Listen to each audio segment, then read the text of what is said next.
Well, thank you so much for coming to the CREST clinic today. As you know, we are researching the pluralistic protocol for depression, and we're really pleased that you're here. And maybe we can ask you some questions that may be interesting to a lot of other people who can't be here today. For example, my first question would be: could you kind of describe to us what is pluralistic therapy? I think a lot of it is to do with the resources of the person, of the client, and sort of their ideas, their experience, their kind of knowledge of life and so forth, and kind of tapping into that, while at the same time acknowledging that somebody who's a counsellor or a psychotherapist has their own kind of skills and knowledge and so forth. So then where that takes us, I think, is to the idea of how can this come together? Yeah. So how can there be a kind of dialogue between the client and the therapist about what's going to work? For me, that's the kind of heart of it. I think then there's quite a lot of kind of, if you like, kind of techniques or sort of technical procedures for kind of facilitating that happening. So like feedback tools that a client would fill in, or the case formulation as a way of kind of, formally sitting down together and the therapist saying, well, this is what I think might be going on, and the client then kind of engages with that. But I think it comes back to this notion of two people in a room, each of whom has got something to offer. And I think then it kind of leads back, if you like, into important things. One is the research into the effectiveness of psychotherapy, or kind of what kind of contributes to the effectiveness of psychotherapy, or what kinds of psychotherapy are more effective. Kind of the phrase that Mick came up with at the beginning, which is there's lots of things can help people. I just think that's profoundly true and backed up by research. So I could go on. So I'm just, behind it is a lot of research. And I think also behind it is a kind of philosophical and ethical stance as well. I find myself using the phrase expert-driven a lot of the time, in that I think a lot of therapy is expert-driven, in that it's kind of whatever happens is defined by the therapist and the model. The content of what happens in the case is like the client's life, but the kind of the way it's worked with is driven by the therapist, and I'm not entirely comfortable with the ethical stance that's behind that, in terms of being there with another person. And I've got this kind of capacity to kind of define what's going on for you. Yeah. So is this sort of also the heart then, or the origin of it, that kind of desire to maybe change that kind of power dynamic in the room? Or I don't know. I think it had a lot of different origins. And that's a pluralistic thing to say, isn't it? There'd be lots of different origins. But I think that's actually the case, that there was lots of different origins, of which the kind of power dynamic thing was one of them. I think another thing, though, if you go back to this notion, there's lots of different ways of kind of dealing with emotional problems, lots of different ways of helping people. I think that's been apparent from the start, from when kind of therapy started to be kind of popularized, maybe the 30s and the 40s. And so you've got this strand of integrative therapy. I think in some ways pluralistic therapy is I don't know, maybe this is a very harsh thing to say, but it's kind of, it's a response to the failure of integrative therapy.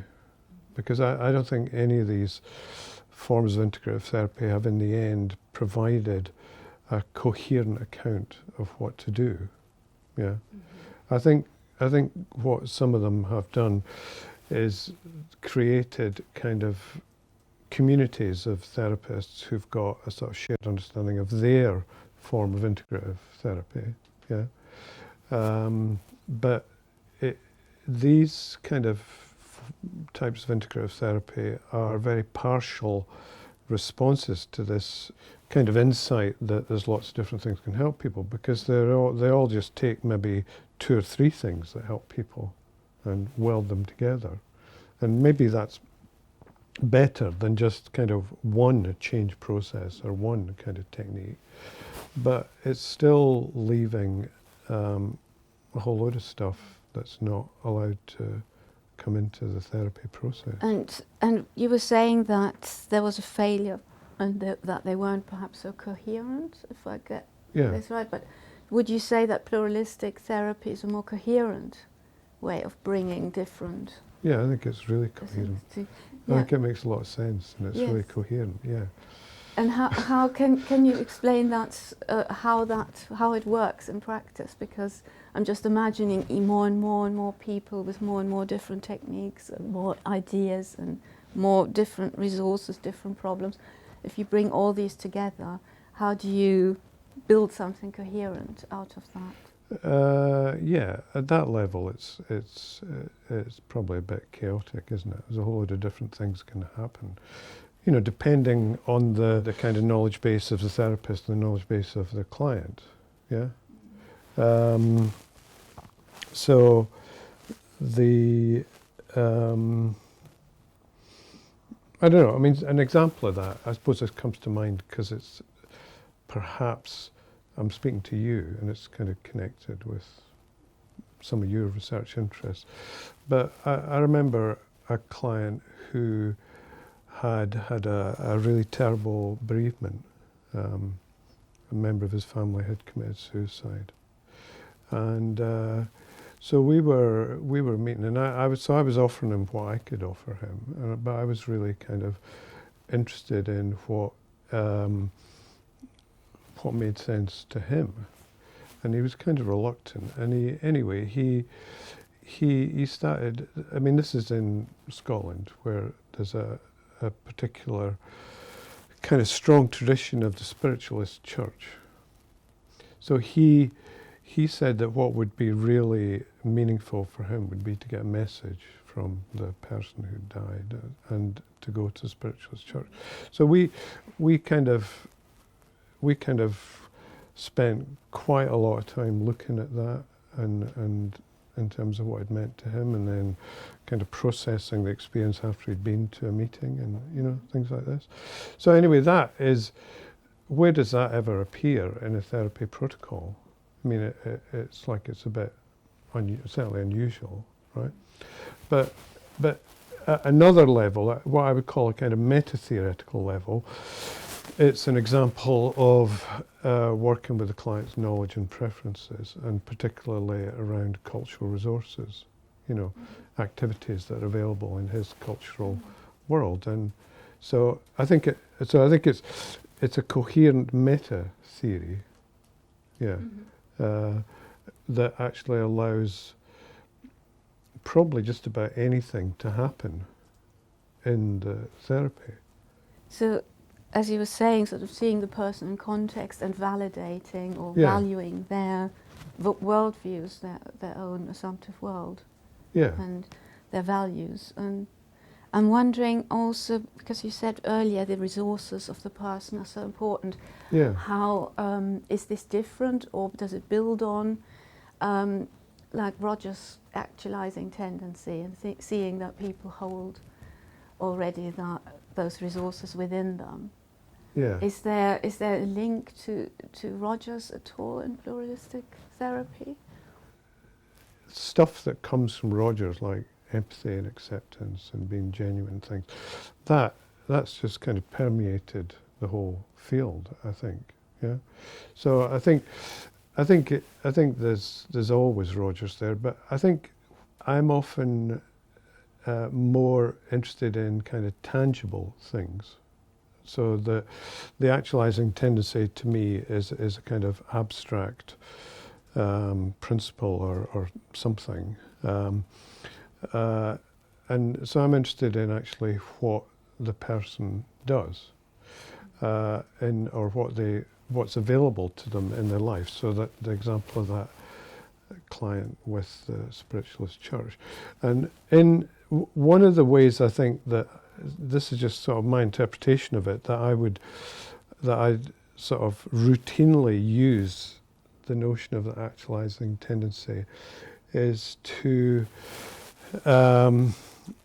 invite the client to talk about the future, right?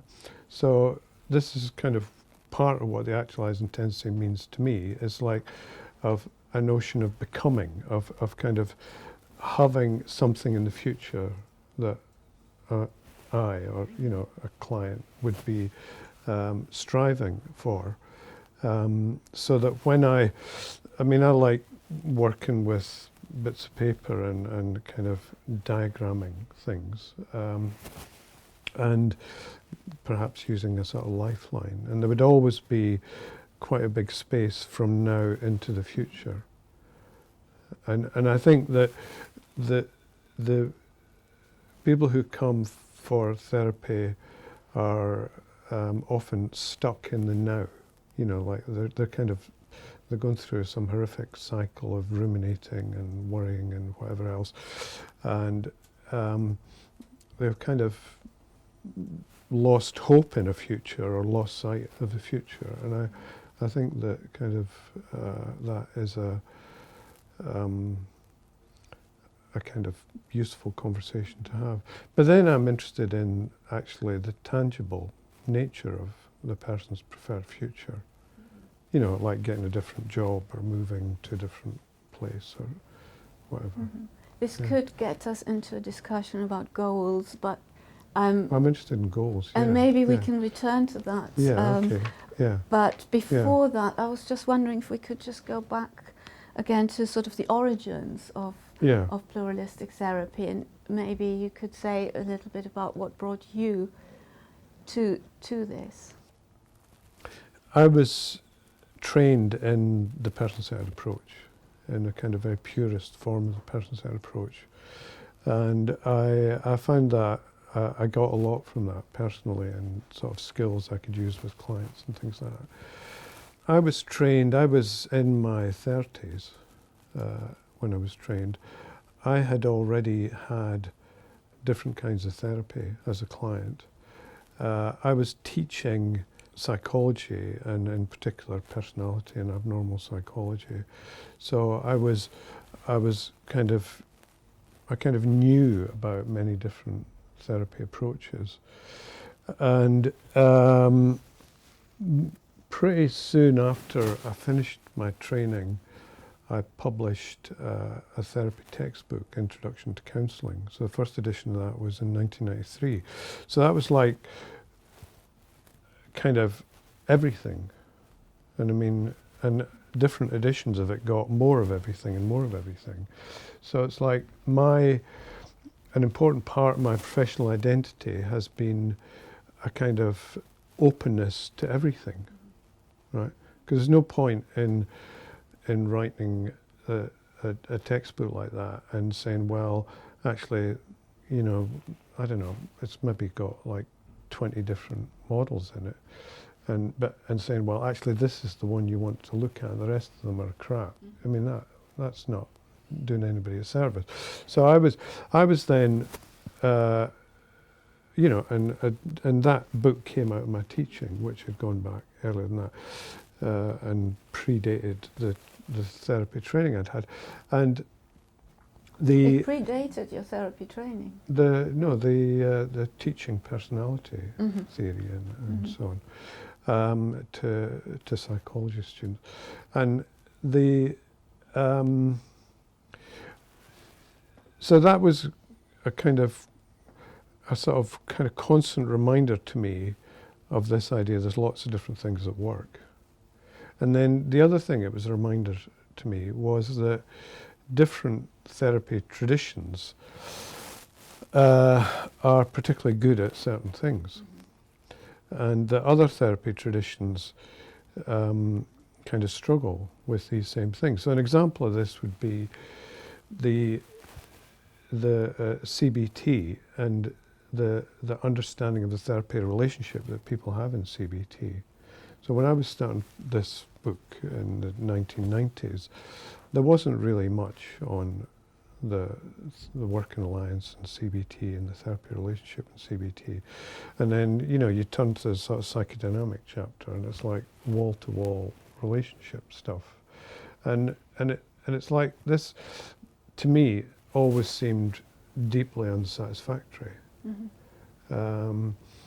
This polarization, or I would say fragmentation. Fragmentation. And I think that the within the profession, within the kind of discipline of counselling and psychotherapy, you know, it is very fragmented, and we can have these kind of debates with each other and so forth. But that isn't really what it's about, is it? It's about helping people. You know, it's about being a resource to people in a world that is immensely stressful for people.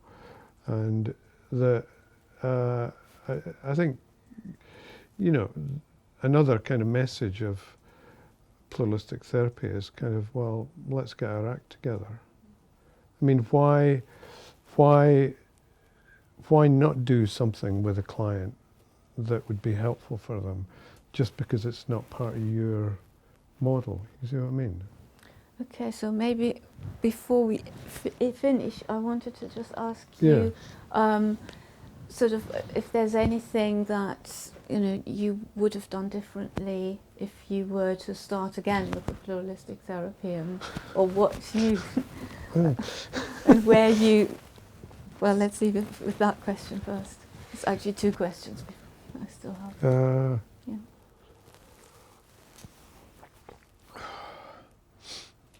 We can come back to that.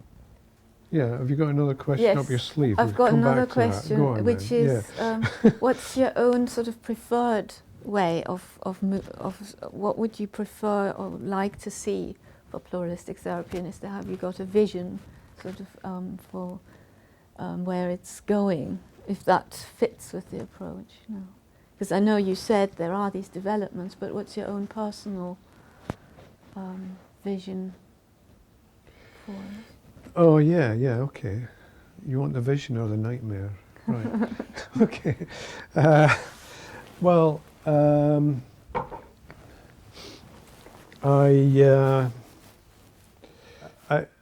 think it would be really helpful if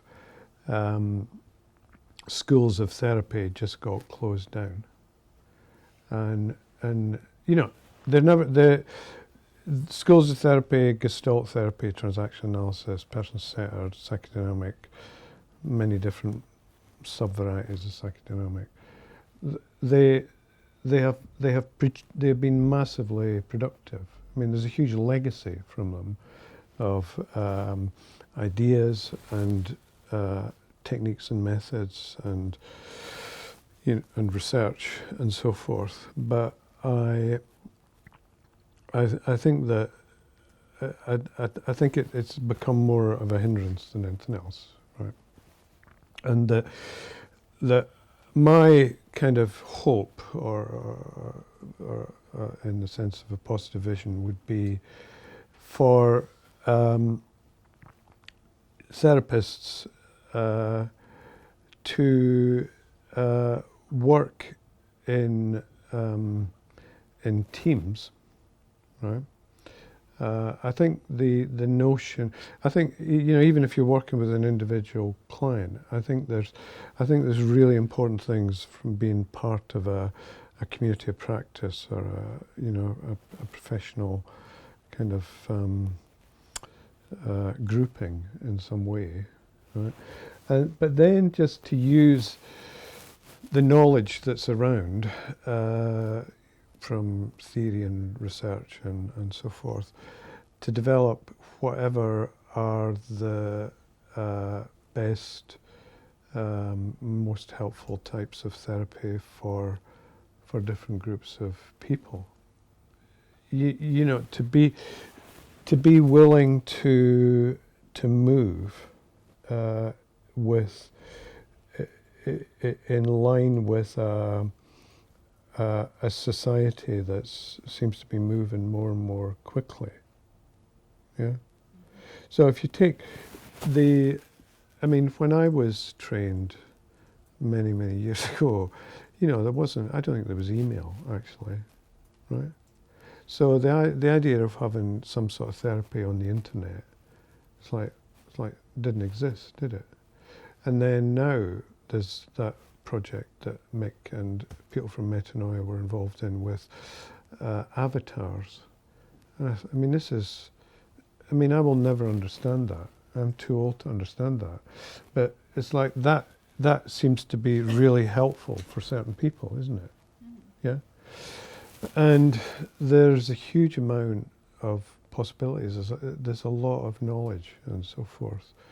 And I just think slicing it up according to schools of therapy is kind of, it's almost like hiding some of the knowledge behind paywalls, as it were. You know what I mean? Rather than making it available to do things. I am just a little bit surprised that you were saying this about the closing down of schools, because I sort of had this sense that pluralistic therapy is also pluralistic because it includes philosophically all the different models within it, or values them as single models as well.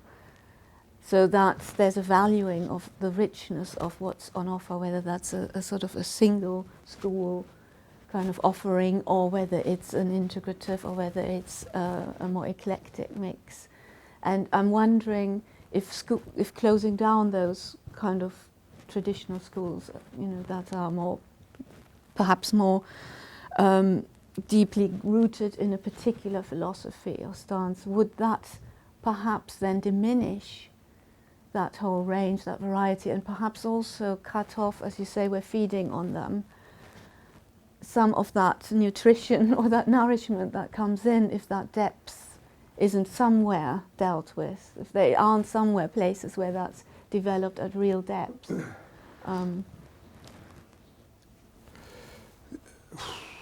No, I don't agree with that at all. No, I think there'll always be.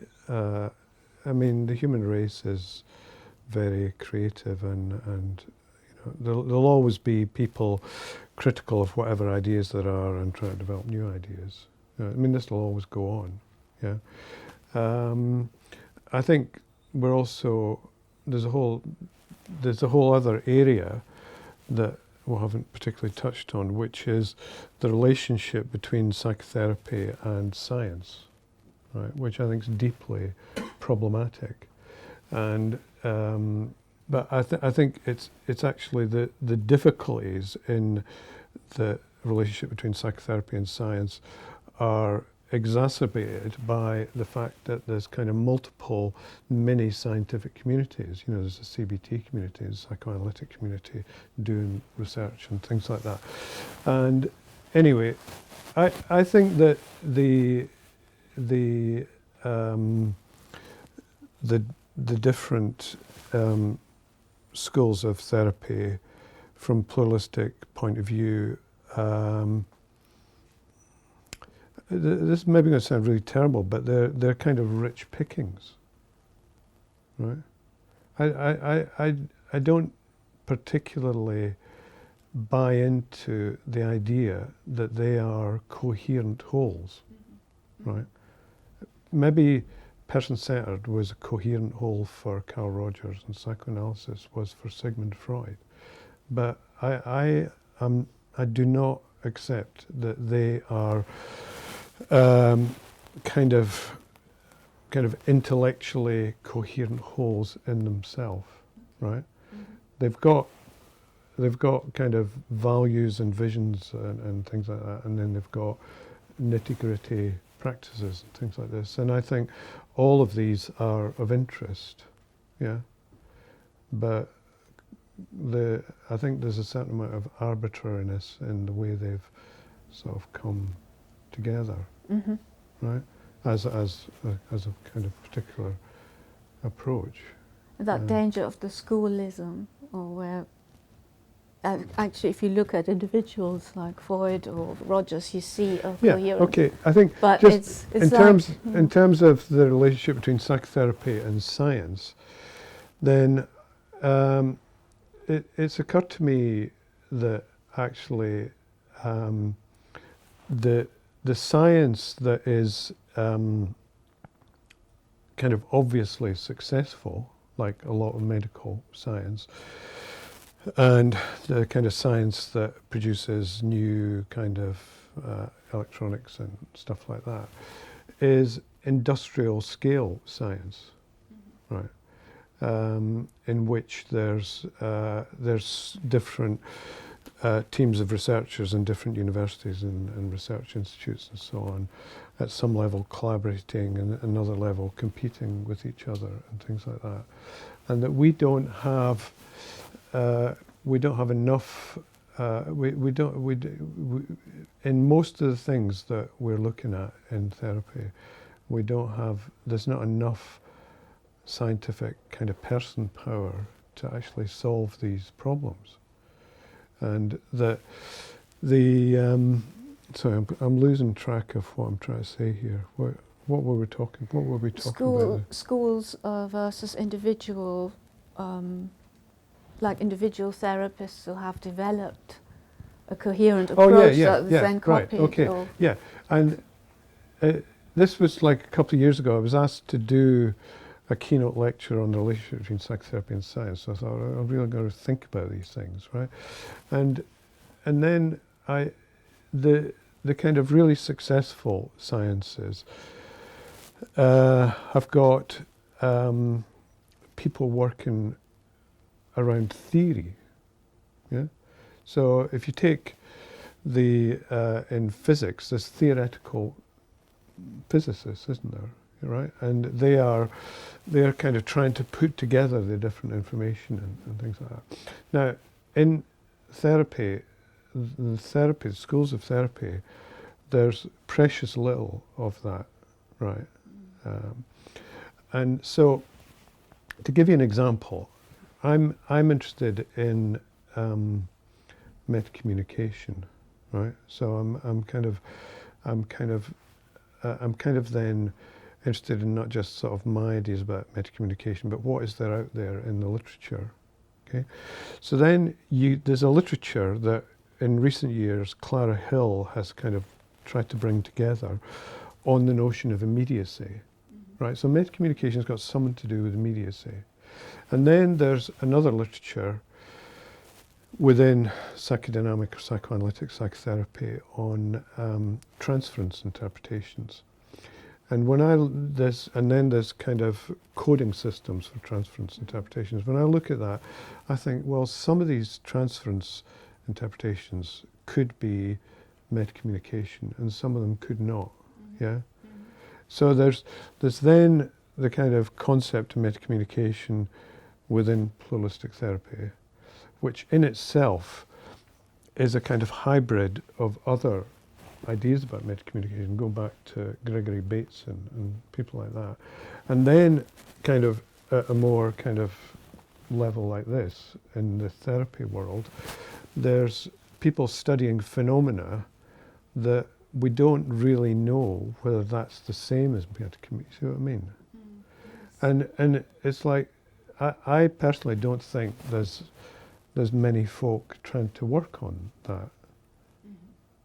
Or even know how to work on it. An interesting proposition to think that there's work to be done there. It sounds like really important and interesting work. Yeah. Really conceptually working this out. So it's like, but to me it's conceptually interesting because I think it makes a difference in therapy. Like this immediacy or metacommunication or transference interpretations do something in terms of the flow of talk in therapy that then has an effect. But each of the groups that have tried to look at it has been kind of working with one or both hands behind the back, because they're only got a kind of partial take on it. Yeah? Yes. And that comes from their particular theoretical lens that they're already bringing into it, possibly. Yeah, I think so. Because I'm just thinking of some of the conversation analytic work, like here Sarah Cantwell has done, where you're actually not coming with theoretical baggage, because you're just looking at what is actually happening in the moment. Yeah. That's really interesting. I have a feeling that we are almost way beyond the time we were going to, but I've just had another thought of one more very pragmatic question that may be of interest to some people. So, like, as you were saying, that it's also really useful to use pluralistic therapy in private practice. And I imagine that there might be a lot of people possibly watching this who'd be interested in developing pluralistic skills. So my question is, what would you advise them how to go about developing this? How to learn to be a pluralistic therapist. How to become a pluralistic therapist. Maybe if you're already a therapist, or if you are not, maybe there are different routes to take. Yeah, well, in the handbook of pluralistic therapy, there's a chapter that's written by the Abertay group, which is kind of looking at some of the general training issues, but particularly describing the model at Abertay, which is like people coming in kind of off the street and starting from the beginning. And then in Ireland, I've been working with an institute there running a master's program for people who are already trained therapists, and then they're interested in becoming pluralistic therapists. And I think there's different kind of models, and I don't think it's that hard to do. Do you need to be trained, I was wondering, or could you just develop into a pluralistic therapist? Yeah, people develop, yeah. I mean, most learning on anything happens outside of universities, doesn't it? So people will come to it in their own ways. But I think in terms of, I think it's a complete another waste of time trying to train people who don't already have an interest in it, who don't kind of think, oh yeah, that makes sense, right? Because then you just get involved in pointless arguments. But people who are kind of drawn towards it, why are they drawn towards it? I mean, they're drawn towards it because their life experience has kind of taught them at first hand there are lots of different things that can help. And their life experience has taught them, you know, if you're going to help somebody, you try and kind of engage in a conversation, a dialogue with them about, you know, how you're going to work.